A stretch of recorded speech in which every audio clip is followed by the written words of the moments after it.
சின்ன மருமகள்ல அடுத்து நடக்க போகுதுன்னு வாங்க பார்க்கலாம். எப்படியோ உசுருக்கு போராடிக்கிட்டு இருந்த ஐஸ்வர்யாவை தமிழ்ச்செல்வி காப்பாத்திடுறாங்க டாக்டர் கிட்ட.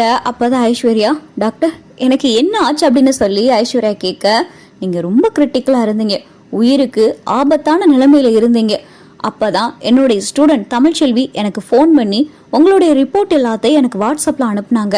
அதை பார்த்ததுக்கு அப்புறம் இங்க அதுக்கான ட்ரீட்மெண்ட் இருக்கு, அதுக்கான ஸ்பெஷலிஸ்டும் இங்க இருக்காங்கன்னு நான் சொன்ன உடனே தமிழ்ச்செல்வி அங்க இருக்கிற டாக்டர் கிட்ட பேசியிருக்காங்க. ஆனா டாக்டரோ இல்ல, அனுப்ப முடியாது, போற வழியில என்ன வேணாலும் நடக்கலாம், சப்போஸ் உங்களுடைய உயிர் போச்சுன்னா அதுக்கு நாங்க பொறுப்பு கிடையாது அப்படின்னு சொல்லி என்னென்னமோ சொல்லி ஹாஸ்பிட்டல்ல டிஸ்சார்ஜ் பண்ண மாட்டேன்னு சொல்லியிருக்காங்க. அதுக்கப்புறம் தமிழ்ச்செல்வி எவ்வளவோ பேசி உங்களை அங்கேருந்து டிஸ்சார்ஜ் பண்ணி வர வழியில ஆம்புலன்ஸ் நீங்க ரொம்ப கிரிட்டிக்கல் ஆயிட்டீங்க, பேச்சு மூச்சு இல்லாம இருந்தீங்க. அதுக்கப்புறம் சிபிஆர் தமிழ்ச்செல்வி பண்ணி உங்களை ஹாஸ்பிட்டல் கூட்டிட்டு வந்தாங்க. இங்க இருக்கிற ஸ்பெஷலிஸ்ட் எல்லாம் உங்களுக்கு ட்ரீட்மெண்ட் பண்ணதுனால நீங்க இப்போ உயிர் பொழைச்சிட்டீங்க, ஆபத்தான கட்டத்தை விட்டு தாண்டிட்டீங்க அப்படின்னு சொல்லிட்டு டாக்டர் சொல்ல, அப்ப தமிழ்ச்செல்வியால தான் நான் இப்போ உயிர் பொழைச்சிருக்கேனா அப்படின்னு சொல்லிட்டு ஐஸ்வர்யா கேட்க, கரெக்டா சொன்னீங்க, தமிழ்ச்செல்வி மட்டும் உங்களை ஹாஸ்பிட்டல்ல வந்து பார்த்து ரிப்போர்ட்ல எனக்கு வாட்ஸ்அப்ல அனுப்பலைன்னா நீங்க அதே ஹாஸ்பிட்டல்ல தான் இருந்திருப்பீங்க, என்ன வேணாலும் நடந்திருக்கலாம். அங்க இருக்கிற ஹாஸ்பிட்டல்ல அதுக்கான மருந்தோ அதுக்கான ஸ்பெஷலிஸ்டோ யாருமே இல்ல, ஏதோ உங்களுக்கு ட்ரீட்மெண்ட் பண்ணிருக்காங்க, அது வேணா உண்மைதான், ட்ரீட்மெண்ட் ப்ராசஸ்லாம் கரெக்டா தான் இருந்திருக்கு. ஆனா அதை உங்க உடம்பு ரியாக்ட் பண்ணவே இல்லை, நீங்க ரொம்ப கிரிட்டிக்கலா இருந்தீங்க. தமிழ்ச்செல்வி சரியான நேரத்துல வந்ததுனால மட்டும்தான் நீங்க இப்ப என்கிட்ட பேசிக்கிட்டு இருக்கீங்க.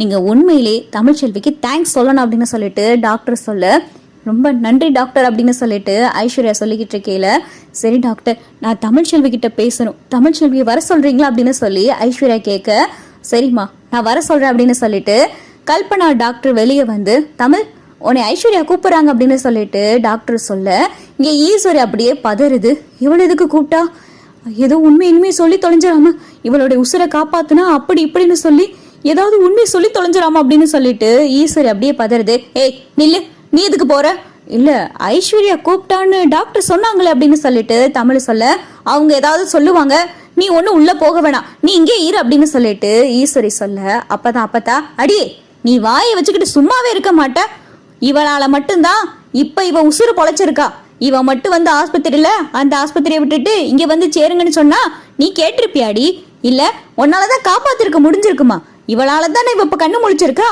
ஏதோ பேசணும்னு நினைக்கிறா, பேசிட்டு போறாளே, நீ ஏண்டி இடையில கடந்து புகுந்து தடுத்துக்கிட்டு இருக்க அப்படின்னு சொல்லிட்டு அப்பத்தா சத்தம் போட, சரின்னு சொல்லி ஈஸ்வரி பார்த்தா கப்பு சிப்புன்னு அமைதியாயிருது.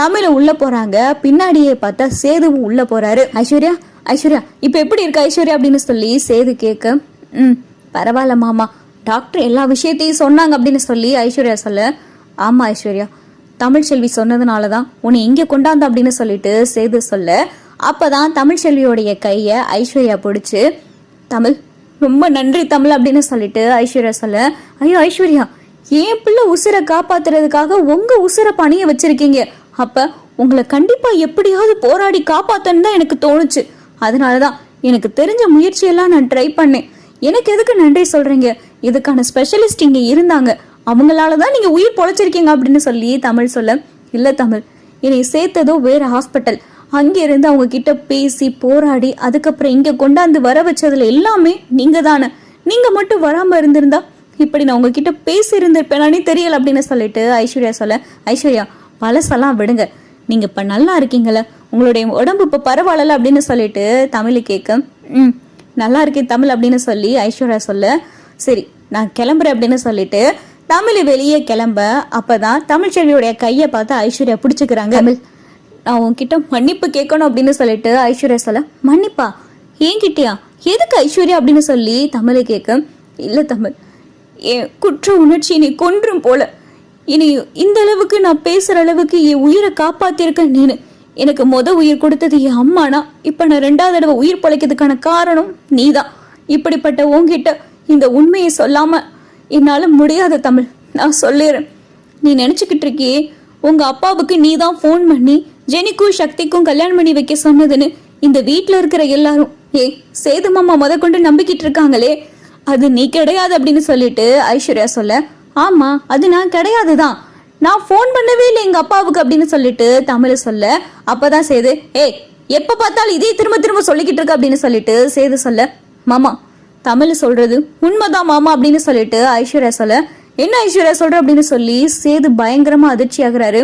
ஆமா மாமா, தமிழ் குரல்ல தமிழ் மாதிரியே பேசி தமிழ் போன்ல இருந்து அவங்க அப்பாவுக்கு போன் பண்ணி அந்த ஜெனிக்கும் சக்திக்கும் ராஜாங்க மாமா கல்யாணம் பண்ணி வைக்க சொன்னாங்கன்னு சொல்லி தமிழோடைய அப்பா கிட்ட பேசுனது முழுக்க முழுக்க நான் தான் மாமா அப்படின்னு சொல்லிட்டு ஐஸ்வர்யா சொல்ல, தமிழுக்கும் சேதுக்கும் பயங்கரமான அதிர்ச்சி. ஐஸ்வர்யா அப்படின்னு சொல்லிட்டு தமிழ் அதிர்ச்சியாக, ஆமா தமிழ்ச்செல்வி, என்னை மன்னிச்சிரு தமிழ்ச்செல்வி அப்படின்னு சொல்லிட்டு தமிழோடைய கையை பிடிச்சி ஐஸ்வர்யா மன்னிப்பு கேட்க சேதுவுக்கு பயங்கரமான கோபம். என்ன ஐஸ்வர்யா சொல்ற அப்படின்னு சொல்லி சேது கேட்க, ஆமா மாமா என்னைய மன்னிச்சிருங்க மாமா அப்படின்னு சொல்லி ஐஸ்வர்யா சொல்ல, தமிழ்ச்செல்வி மேல எந்த தப்பும் இல்லை மாமா. அப்ப எனக்கு தமிழ்ச்செல்வி மேல ஒரு சில கோபம் இருந்துச்சு, விளையாட்டுத்தனமான கோபம். அதை இப்பெல்லாம் நினைக்கையில ரொம்ப தப்பா தோணுது மாமா. நான் ஏன் அப்படி இருந்தேன்னு. தமிழ்ச்செல்வி மேல இருந்த கோபம், இன்னொன்னு உங்களை அடையணுன்ற ஆசை, உங்களை கல்யாணம் பண்ணிக்கணுன்ற விருப்பம், அதனால மட்டும்தான் நான் இப்படி செஞ்சேன்.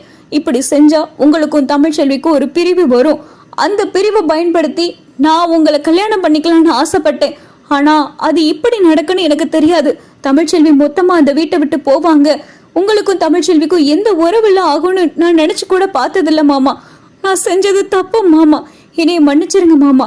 நீங்க தான் முறைப்படி சேர்ந்து வாழணும். 1000 தான் இருந்தாலும் தமிழ்ச்செல்வி தப்பு செஞ்சான்னு உங்க மனசு ஏத்துக்கிறாம இருந்தாலும், ஆனா உங்க மனசு முழுக்க தமிழ்ச்செல்வி தான் இருக்கான்னு எனக்கு நல்லாவே தெரியும் மாமா. நமக்கு கல்யாணம் ஆகி மாச கணக்கில் ஆகுது. இதுவரை உங்களுடைய சுண்டு விரல் நெகம் கூட என் மேல பட்டது கிடையாது. அதுக்கான காரணம் என்ன மாமா? தமிழ்ச்செல்வி உங்க மனசுல இருக்காங்க தானே, அதனால தானே மாமா நீங்க என் பக்கத்துல கூட நெருங்கி வரல. தமிழ்ச்செல்வி உங்களால மனசார தூக்கி போட முடியல. நியாயப்படி நீங்க 2 பேரும் தான் மாமா சேர்ந்து வாழணும். உங்களோட சேர்ந்து வாழ்றதுக்கான தகுதி எனக்கு கிடையாது மாமா. தமிழ் மனசுலயும் நீங்க தான் இருக்கீங்க. தமிழ்ச்செல்வி உங்க மேல 1000 தான் கோவப்படட்டும், ஆனா உங்க மனசுலயும் சரி தமிழ்ச்செல்வி மனசுலயும் சரி ஒருத்தர் இன்ன வரைக்கும் காதலிச்சுக்கிட்டு இருக்கீங்க. நீங்க 2 பேரும் தான் மாமா சேர்ந்து வாழணும். நான் உங்களோட வாழ்றதுக்கு தகுதி இல்லாதவ மாமா. நான் அந்தமானுக்கே போறேன். அம்மா அப்பா வந்திருக்காங்கல்ல, நான் அந்தமானுக்கே அம்மா அப்பா கூட போயிடுறேன். உங்களோட இத்தனை நாள் ஒரே ரூம்ல இருந்தேனே, அதை நினைச்சுக்கிட்டே நான் காலம்புறா வாழ்ந்துருவேன் மாமா. அந்த 2 குழந்தைகளுக்காவது நீங்களும் தமிழ்ச்செல்வியும் சேர்ந்து வாழணும். நீங்களும் தமிழ்ச்செல்வியும் சேரணும் மாமா. இதுதான் மாமா என்னுடைய விருப்பம் அப்படின்னு சொல்லிட்டு ஐஸ்வர்யா எல்லா விஷயத்தையும் சொல்ல, சேது தமிழை பார்க்க தமிழ் சேதுவை பார்க்க 2 பேரும் மாத்தி மாத்தி பாத்துக்கிறாங்க.